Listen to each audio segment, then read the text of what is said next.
올 시즌 이강인 등을 영입하며 선수단을 개편한 파리 생제르맹이 일부 선수를 한 시즌 만에 방출할 계획인 것으로 전해졌습니다.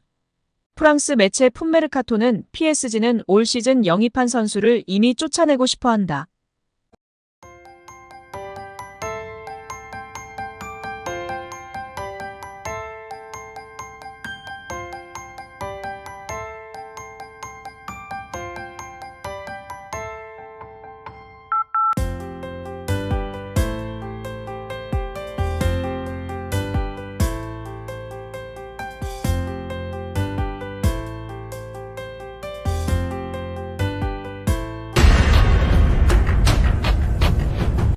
이강인이 스페인 마요르카에서 옛 동료들과 함께 훈련하며 즐거운 시간을 보내며 팬들의 관심을 받고 있습니다.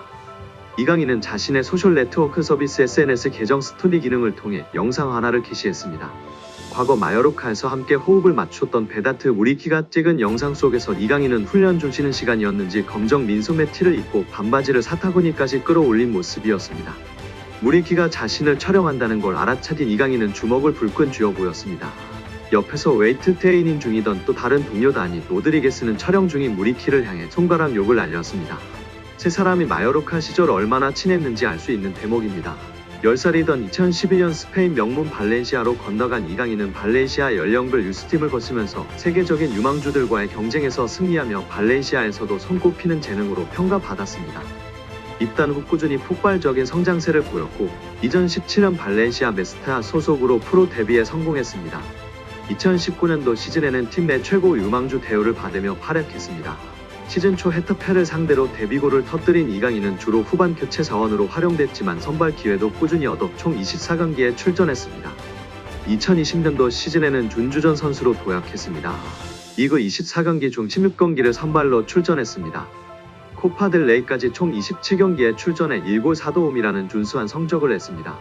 하지만 시즌 후반기에는 벤치를 지키는 경우가 많아졌고 구단 재정이 악화된 발렌시아가 많은 팀들의 관심을 받기 시작한 이강인을 판매하는 쪽으로 입장을 바꾸면서 이 시즌을 끝으로 발렌시아와 작별했습니다.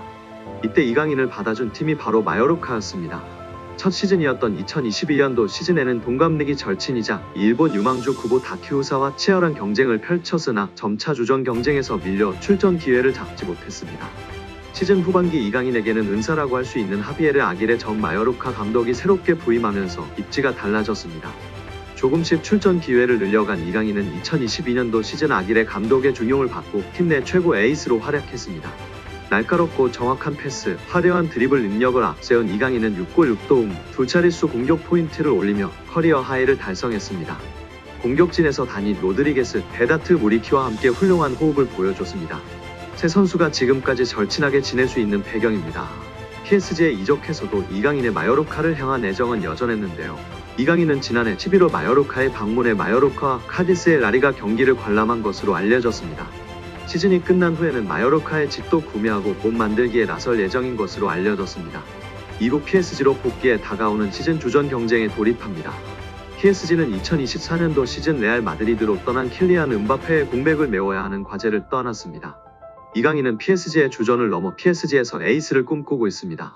저명한 축구 통계 매체 옵타 스포츠에 따르면 미드필더로서 이강인과 가장 비슷한 선수는 프리미어리그 준우승팀 아스널의 주장 마르틴 웨데고르입니다.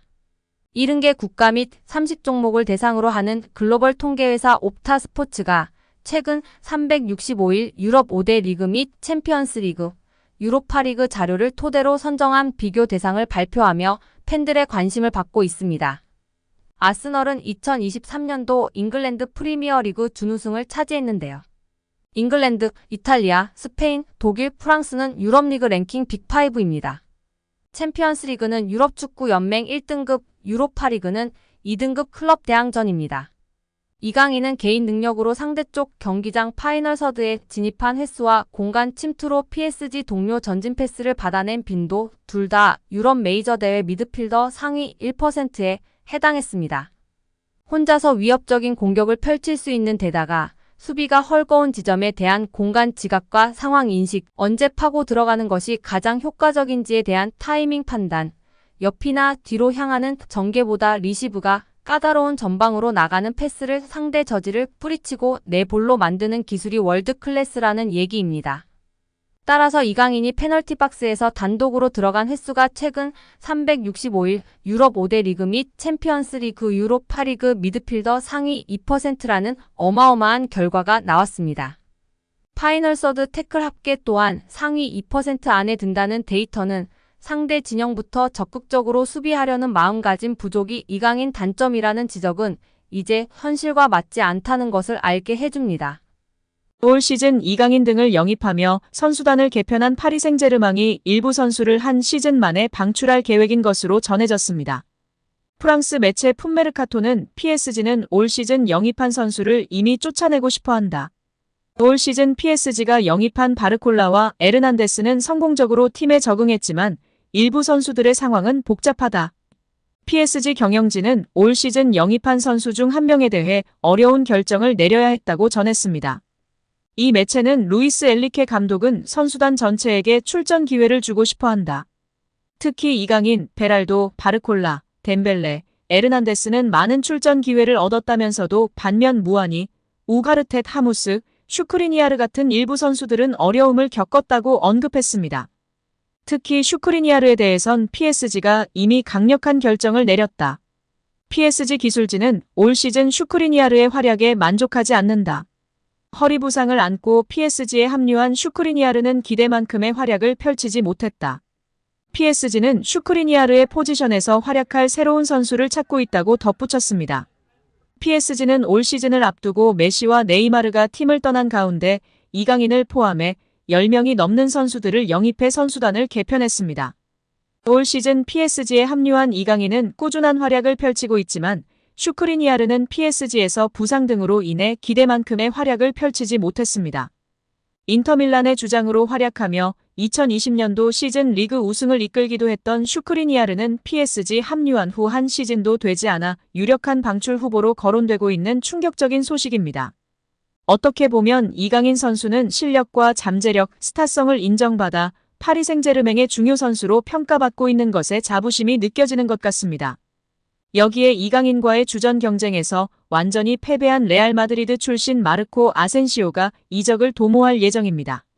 프랑스의 스포르트 프랑스는 파리 생제르맹은 다가오는 여름 아센시오의 이적을 고려할 수 있을 정도로 그의 역할에 실망했다라고 보도했습니다.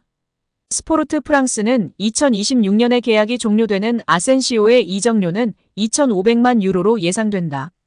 아틀레티코 마드리드가 그를 주목할 것이며 이미 그의 에이전트인 호르헤 멘데스와 접촉이 시작됐다라며 아센시오의 이적 가능성을 전했습니다. 아센시오는 올 시즌을 앞두고 이강인, 우스만 덴벨레, 랑달콜로 무아니 등과 함께 PSG에 합류한 신입생입니다. 일부 스페인 언론에서는 아센시오는 레알 마드리드를 떠난 결정을 후회하기 시작했으며 복귀를 원한다. 그는 레알을 떠난 것을 실수라고 믿고 있다라며 레알 복귀까지 고민하고 있다고 밝혔습니다. 이강인과의 경쟁에서 밀린 아센시오가 한 시즌 만에 이적을 준비하고 있습니다.